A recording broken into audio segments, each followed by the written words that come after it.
Anyari kay Stephen Curry, binuli lang ni LBJ? Tinawanan lang ni AD ang Warriors, mamaw si LeBron James at Anthony Davis. So heto na ang much-awaited matchup sa pagitan ng Golden State Warriors at Los Angeles Lakers. LeBron James kontra kay Stephen Curry. No Draymond Green at Hachimura this game, pero may nagbabalik sa Lakers. Activated na ulit si Jared Vanderbilt. Well, opening quarter, 5-0 run para sa Los Angeles Lakers, pero nabawi din agad yan ng Warriors ng 16-5 run. Maagang nagpaulan ng 3 ang Warriors, 2 dyan galing kay Stephen Curry. Nabasag na lang yan dahil sa back-to-back basket ni LBJ. Binuli at ginawang asintahan itong si Andrew Wiggins. Nasundan pa yan ng pull-up jumper ni Anthony Davis at wing 3-point shot ni Christie. Down the stretch, LBJ turnaround jumper at gandang pasa pa ni LeBron to Dalton Connect to take the lead.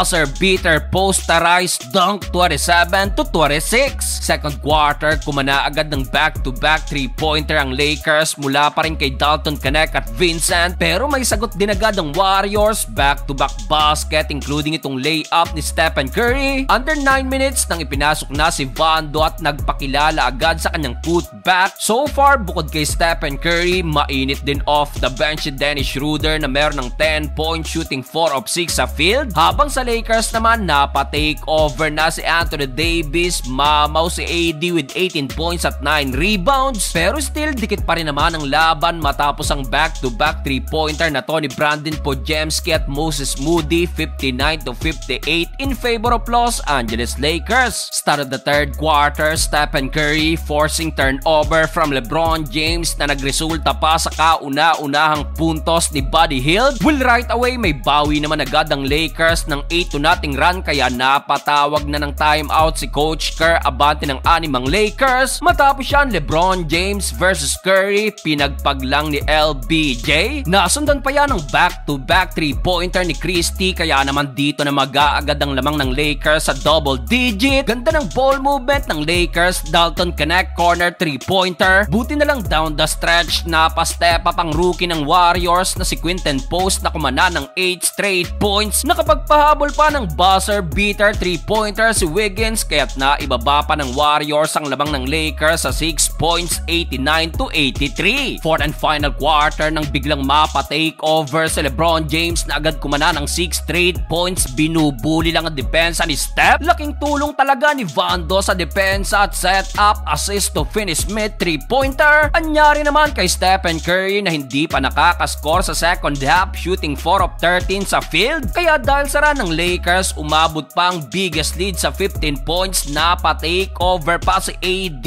patawa-tawa na lang si Davis. Under 4 minutes nang mabuhayan pa ang Warriors dahil sa back-to-back 3-pointer ni Podziemski at Buddy Hield. Pero eto, to the rescue na naman ng LBJ to AD connection. Grabe ang depensa ng Lakers. Tinuldukan pa ni LeBron James ang laban na to sa kanyang alley-oop dunk mula kay Austin Reeves. Sa uli, panalo ang Lakers sa likod ng double-double performance ni AD at LBJ.